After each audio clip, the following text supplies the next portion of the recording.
Ok, pourquoi se racontent des histoires? D'où vient cette façon de communiquer qui est particulière à l'espèce humaine? Selon l'anthropologue et historien Christopher Boehm, pendant 95% de notre histoire, nous avons habité, nos ancêtres ont habité dans des groupes assez restreints, entre 20 et 150 personnes.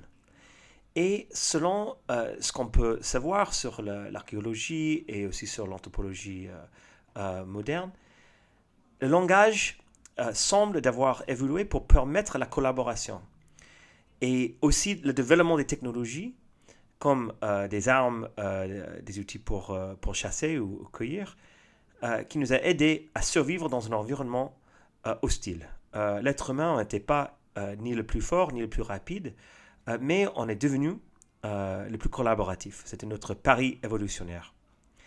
Et dans cet environnement hostile, nous étions confrontés, nos ancêtres, à des risques constants. Et si notre pari évolutionnaire, c'était la collaboration, si une personne a trahi le groupe ou si quelques personnes n'ont pas aidé le groupe dans une tâche collective, ça peut menacer la survie de tout le monde. Et du coup, cette collaboration a donné naissance à une façon nouvelle de communiquer pour produire des phrases, des formules qui pouvaient faire référence au passé, au futur, chose que, selon toutes nos évidences scientifiques, seul l'être humain est capable de faire avec notre langage. On n'est pas le seul espèce d'avoir un langage, mais on est le seul de pouvoir dire il était une fois. Quelque chose qui m'est arrivé hier, et voici un plan d'action que je peux vous proposer pour demain. Seul l'être humain est capable de le faire selon ce qu'on sait aujourd'hui. Et vu que certains comportements étaient considérés des comportements très importants pour la survie du groupe, se rendre des services, être courageux en face des crises, aider le groupe et respecter l'autorité, aimer sa famille surtout, ne jamais voler de l'autre, être juste, honnête, que ces comportements étaient les comportements les plus importants pour la survie du groupe. Et c'est pas par coïncidence que des études ethnographiques ont révélé que les mythologies, les folklores d'une soixantaine de cultures manifestaient cette valeur.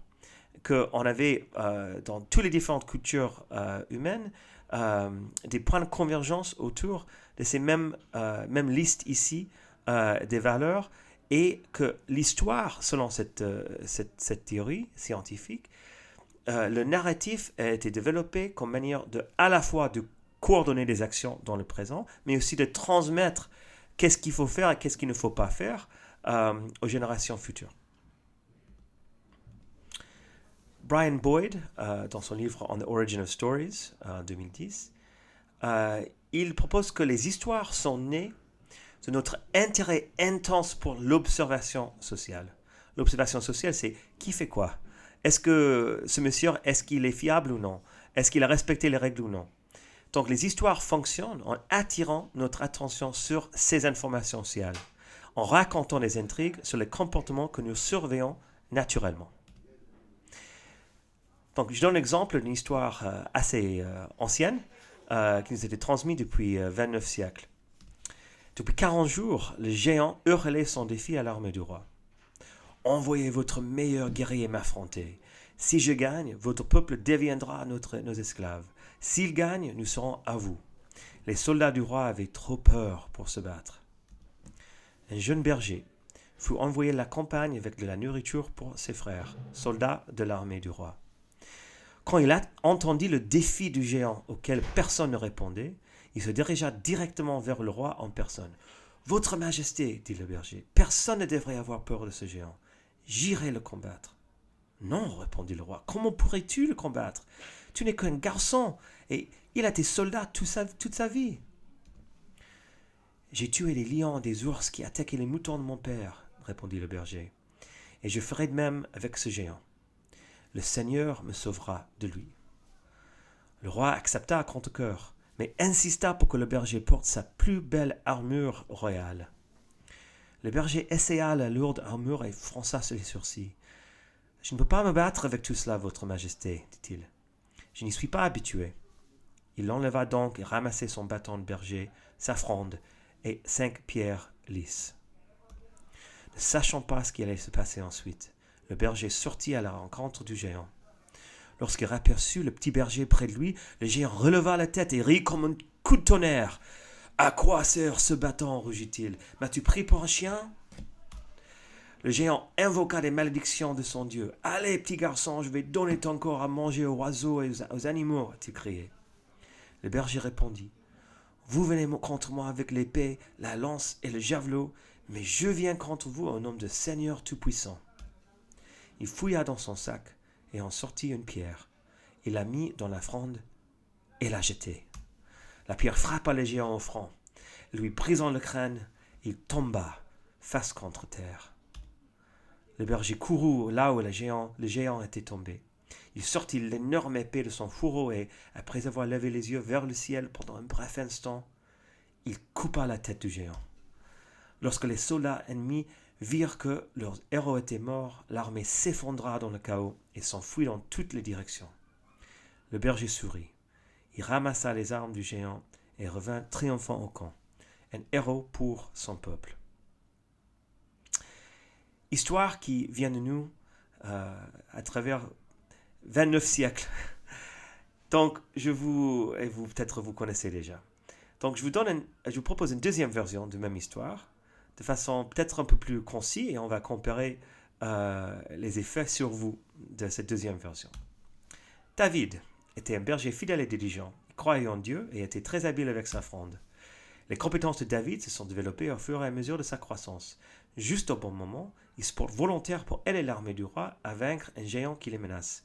Il frappa le géant avec une pierre et le tua. Ce jour-là, David prouva non seulement qu'il était un bon berger, mais aussi un bon soldat pour son peuple. Donc, j'ai raconté l'histoire de façon plus concise. Mais est-ce qu'il y avait le même effet sur vous? Est-ce que les émotions sont aussi fortes? Est-ce que vous êtes aussi inspiré par l'exemple de ce jeune berger? J'imagine que non. Et pourquoi?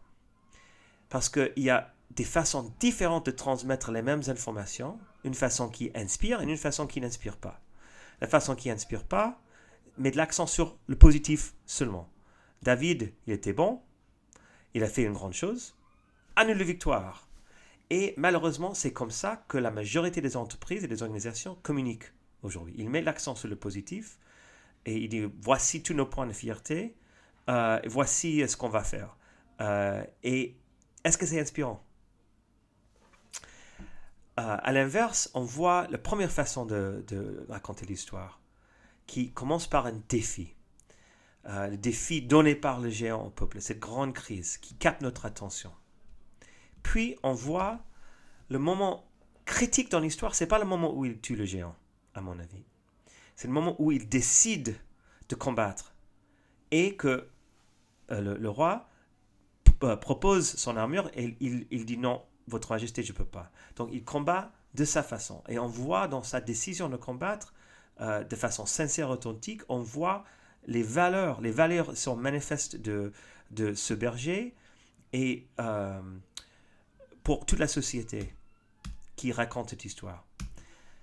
Et le choix lui mène à un résultat final qui donne la moralité, qui est les valeurs manifestées dans la décision de combattre le géant, qui était sa foi, son courage et sa sincérité, triomphe. On peut imaginer tout un effet différent si c'était le géant qui tuait David à la fin. Donc, il fallait ces trois éléments. Il fallait un défi pour capter notre attention. Il fallait des moments de détail où on zoome sur la décision de David et ce dialogue entre lui et le roi, où les valeurs qui guident sa décision sont manifestes. Et enfin, le résultat qui valide ces décisions prises par David. Donc, message clé de cet exemple, qui est similaire de beaucoup de différentes histoires de mythologie, de folklore et de la communication moderne, que ce n'est pas seulement l'excellence ou le succès qui retient notre attention, mais le risque et l'incertitude, surtout au début, pour capter l'attention du public, il faut parler des risques et des incertitudes. Les détails qui concentrent notre attention sur les moments décisifs, qui est le moment de choix. Donc, on voit ce ralentissement au moment où David parle avec le roi et il explique sa décision et comment il va combattre le géant. Et dans ce moment de choix, c'est ça le moment le plus important de l'histoire parce que c'est ce moment de choix où les valeurs de cette société, la foi, le courage, la sincérité, sont manifestes et en entrant dans la position de David, on ressent ces valeurs. On n'est pas juste informé par ces valeurs, c'est quoi ces valeurs, on ressent, on a cette réaction émotionnelle. Donc on voit une séquence tripartite qui vont guider toute cette méthode de public narrative, qui est le défi, le choix et le résultat et moralité. On voit aussi que les héros des histoires inspirantes sont pas nécessairement des super-héros parfaits. Ils sont souvent des individus imparfaits qui choisissent de relever un défi collectif et qui se transforment au cours de l'histoire. Et que les choix positifs sont enfin récompensés. Et l'abus des valeurs par d'autres personnages de l'histoire sont punis. C'est ça un peu la structure profonde de narratif. Dans la prochaine vidéo, on va voir ensemble quelques concepts de la neuroscience des histoires inspirantes.